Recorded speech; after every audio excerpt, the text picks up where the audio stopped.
This is Auto User Guide, where we help you understand your vehicle better. Today, we are covering all information related to major engine services for the Nissan Frontier D41 2022 to 2026 models. Service intervals. Engine oil needs to be changed every 75,000 to 10,000 miles, which comes out to around 12,000 to 16,000 kilometers. If you drive in tough conditions or put a lot of load on your engine, sticking to the lower end of that range is the better call. Engine coolant has a much longer life. The first replacement comes at around 105,000 miles. After that, it needs to be swapped out every 75,000 miles going forward. It keeps your engine temperature in check, so keeping it fresh is something you don't want to skip. Brake fluid should be replaced every 2 years or somewhere between 20,000 to 30,000 miles, whichever one comes first. Over time, it absorbs moisture, and that slowly reduces how well your brakes respond. Engine oil. Engine oil capacity. Alright, so when it comes to engine oil capacity, the amount your car needs depends on the size of its engine. Not every engine drinks the same. If your car runs a 3.8-liter V6 engine, the total oil capacity, including the filter, is 5.3 US quarts, which comes out to about 5.0 liters. Recommended engine oil. Now let's talk about which engine oil you should be using. The recommendation is to go with a genuine engine oil, or any good quality commercial engine oil, if it matches the right type and viscosity for the temperature in your area. That last part matters more than people realize. The oil that works well in a cold climate isn't always the best choice for somewhere hot, so always check the viscosity chart and pick accordingly. On the topic of synthetic oil, you can use it. Synthetic motor oil is perfectly fine as long as two things check out. It carries the API certification seal, and it matches the viscosity grade your engine calls for. If both boxes are ticked, you're good to go. Change engine oil and oil filter. Before anything else, change your oil and filter based on the maintenance message that shows up on your driver information display. That message is your reminder. Don't ignore it. Here's how the full process goes. Step 1. Start the engine and let it run until it reaches its normal operating temperature. Once it's warmed up, turn it off. Warm oil drains out much more easily than cold oil. Step 2. Open the hood and take off the engine oil fill cap. This helps the oil drain smoothly by allowing air in. Step 3. Get under the car and locate the undercover. Remove the Phillips head screws and slotted head screws by turning them 90 degrees counterclockwise. Then pull the undercover off. Step 4. Find the drain bolt at the bottom of the engine. Remove it along with the washer and let the old oil drain completely into a container placed underneath. Step 5. Remove the oil filter and let any remaining oil inside it drain out as well. Set it aside for proper disposal. Step 6. Before putting on a new filter, check that the old filter gasket didn't stick to the engine's contact surface. This is a small but important check. A leftover gasket can cause an oil leak. Step 7. Clean the contact surface on the engine block, wiping away any dirt or dust. Then install a fresh oil filter. Step 8. Put a new washer on the drain bolt and reinstall it back into the engine. Step 9. Pour in the recommended engine oil. Make sure you're using the right type and the correct amount for your engine size. Step 10. Put the oil fill cap back on securely and start the engine. Step 11.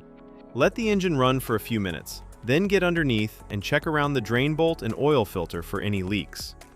If you see drips, shut the engine off and address it before going further. Step 12. Turn the engine off and wait for about 3 minutes. This gives the oil time to settle. Then pull out the dipstick and check that the oil level is right where it should be. After you've changed the engine oil, there's one more thing you need to do: reset the oil life gauge. If you skip this step, the car won't know the oil has been changed and will keep showing you an inaccurate reading. Here's how to do it on your car. First, make sure the ignition is on. You don't need to start the engine, just press the start button without pressing the brake pedal so the system powers up. Next, go to your driver information display and navigate to the Vehicle Information menu. You'll find an option that shows your current oil life percentage. Once you're on that screen, press and hold the selection button, usually the one on your steering wheel, for about 10 seconds. The oil life indicator will start to blink, which means it's ready to be reset. While it's blinking, press and hold the button again. The display will reset back to 100%, confirming that the system now recognizes the fresh oil. Once you see 100% on the screen, you're done. The gauge has been successfully reset. After that, go ahead and start the engine normally. Let it run for a moment and confirm that no warning lights related to the oil are showing up on the dashboard. Now we're moving on to coolant and fluid specifications. Keeping your coolant at the right level is just as important as your engine oil. It keeps your engine from overheating and running into serious problems. Engine coolant, radiator. Before you touch anything, make sure both the engine and the radiator are completely cool. Never open the radiator cap on a hot engine. The pressure inside can cause boiling coolant to spray out and burn you. Once everything is cool, place your hand on the radiator cap and turn it just 1/8 of a turn counterclockwise. This releases any built-up pressure inside the cooling system. Give it a moment to settle. Now push the cap down and continue turning it counterclockwise to fully remove it. Look inside and check the coolant level. It should be right up to the base of the filler neck. If it's sitting lower than that, go ahead and top it up with the correct coolant. Once the level is good, place the radiator cap back on and tighten it fully. Make sure it's secure before you close the hood. Engine coolant, reserve tank. Again, before checking anything, make sure the engine and radiator have cooled down completely. Now locate the reserve tank. It's a small, translucent container usually sitting near the radiator. Look at the side of the tank and check where the coolant level sits. If it's below the minimum mark, add the specified coolant slowly until it reaches the maximum mark. Don't go above it. Once the level is good, take a moment to inspect the cooling system for any leaks. Look around the hoses, the radiator, and the reserve tank itself. If you notice any drips or wet spots, that's something that needs attention before you drive the car. Now, let's talk about replacement of brake fluid. Checking your brake fluid is straightforward. On the side of the brake fluid reserve tank, you'll notice two markings, a minimum and a maximum line.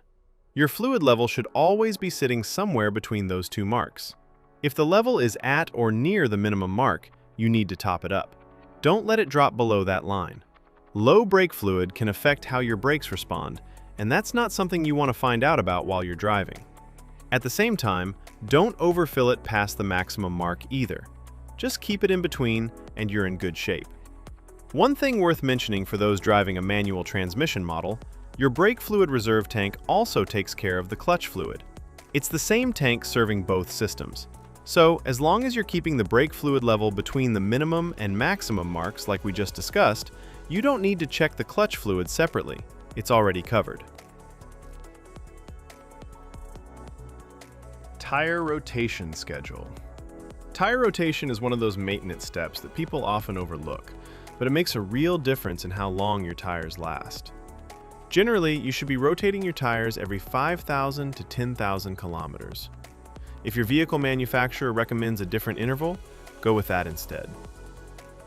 Tires without rotation marks. The diagram on screen shows the rotation pattern for tires without rotation marks.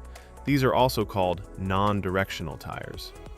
Because they don't have a fixed direction of rotation, you have more flexibility in how you rotate them.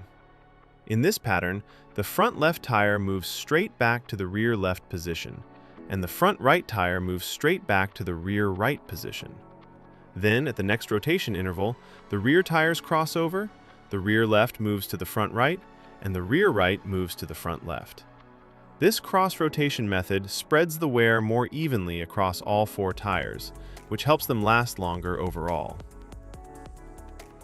Tires with rotation marks.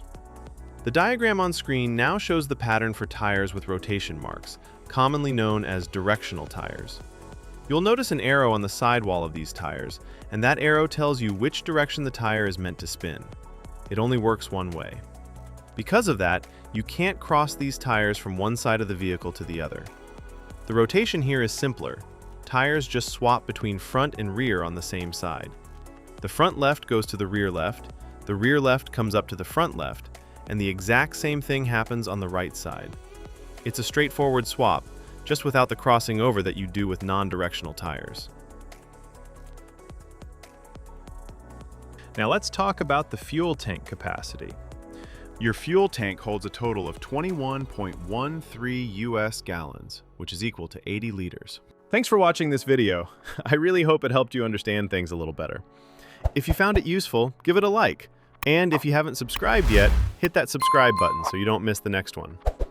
Drop your thoughts or questions in the comments below. I'd love to hear from you. It genuinely means a lot.